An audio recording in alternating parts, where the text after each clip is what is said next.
Hello everyone, Radhe Radhe सभी का जो मेरा ब्लॉग देख रहा है उनका बहुत बहुत स्वागत है मेरे ब्लॉग में। आज सुबह मैं नहा धो के रेडी हो जाती हूँ, मतलब नॉर्मल कपड़े पहन लेती हूँ और अपना पूजा पाठ करके और मैं बना रही हूँ आज हलवा भगवान को भोग लगा के। फिर मैं हो जाती हूँ रेडी। रेडी होके मैं अपनी देवरानी के घर पहुँच जाती हूँ क्योंकि आज मेरी देवरानी का था गणगौर का उजीना और वो उजीना कर रही थी। तो मैं पहुँच गई थी कि कुछ तैयार वैयार होना है तो मेरी हेल्प करा देती हूँ। हम एक दूसरे की हेल्प करते रहते हैं। तो उन्होंने बोला मैं तो तैयार हो गई, आप लोग हैं ना तो ईसर गणगौर को तैयार कर दो। तो हमने ईसर गणगौर की तैयारी शुरू कर दी थी।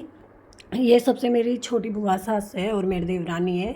यहाँ पे हमने थोड़े से फूल मंगाए थे तो आसपास से यहीं से फूल इकट्ठे किए थे तोड़ के और फिर हमने डेकोरेट किए, थोड़े अशोक के पत्तों से डेकोरेट किए। और मेहंदी फंक्शन में जो डेकोरेशन थी उसको हमने हटाया नहीं और फिर डीजे आ गया था तो हम डीजे पे डांस करने लगे थे। और यहाँ मेरे नंदे वगैरह देवरानी जिठनी और मोहल्ले की जो लेडीज़ वगैरह थी वो सब हम चल दिए थे दूब लेने के लिए। सॉरी गाइस, दूब लेने पहुंच गए थे हम। हमारे घर से थोड़ी सी दूर पे ही यहाँ पे एक कोठी थी तो उस पर हम दूब लेने चले गए थे। और फिर चले गए थे हम जाओ में, जिसमें मतलब फसल वगैरह बोते हैं, जाओ बोलते हैं हमारे इधर। और आपके क्या बोलते हैं कमेंट में ज़रूर बताना। और फिर मेरी देवरानी जेठानी हम लोग पहुँच गए थे दूब लेने के लिए।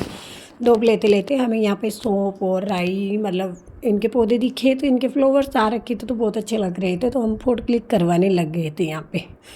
और फिर हम मतलब दूब यहाँ पे मतलब ज़्यादा खास तो नहीं थी, यहाँ झेड़नी वगैरह थी इनके तो हम हरी हरी दूब देख के ही मतलब निकाल रहे थे, जड़ से निकाल रहे थे क्योंकि जड़ से निकाल के हम इसको झाड़ के धो के फिर लगाएंगे कलश के अंदर। और फिर हम दूब लेके आ गए थे। दूब लेके आकर मेरी देवरानी ने इनको मोली तिलक किया और मैंने फूलों से और दूब से सजाया। और ये मेरी बुआ सास है तो देवर और देवरानी को मोली तिलक कर रही है। पहले हमने कलश की मोली तिलक करवाया बहन बेटी से और फिर मेरे देवरानी के देवर के हो गया था इधर। ये इनकी सिस्टर है और मैं इनका वीडियो बना रही थी तो इनको बहुत ज़्यादा हंसी आ रही थी।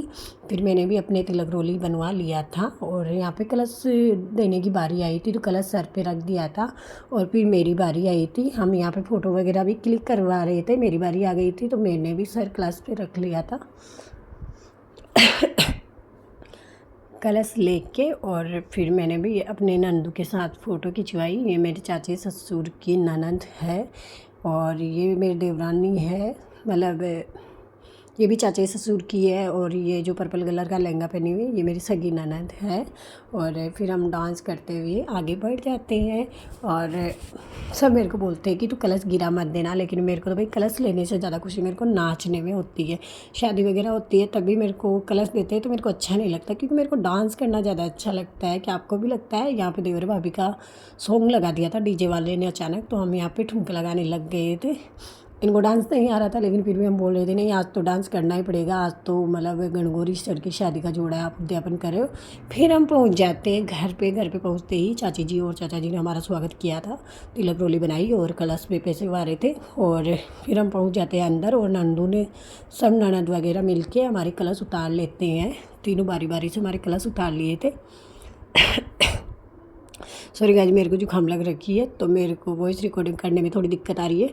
यहाँ पे मेरे देवर देवरानी ने की ईश्वर गणगौर की पूजा, हम लोगों ने गाए गीत और फिर यहाँ पे पूजा वगैरह हो जाती है, आरती वगैरह कर देते हैं। फिर हमारी बारी आ जाती है और मैं मेरे देवरानी के साथ जोड़े से पूज रही थी तो हमने जोड़े से पूजे क्योंकि हमारे पति देवते यहाँ पे रहते नहीं हैं, वो ड्यूटी पे थे। और फिर हमने आरती वगैरह कर ली थी, सब लोगों ने साथ पूजा की और बाकी जो बचे हुए लोग थे वो बाद में पूजा करेंगे। हमने यहाँ पे घेरा बना लिया था, हमारे घेरा बनाते हैं और सूर्य भगवान को जल अर्पित किया जाता है घेरा बना के। और फिर हमने ऐसे रील बनाने के लिए ऐसे जूट से ही पानी लेके और जल अर्पित कर रहे थे और रील वगैरह बना रहे थे, फ़ोटो खिंचवाए थे और बाकी मोहल्ले की औरतें भी पूजा कर रही थी।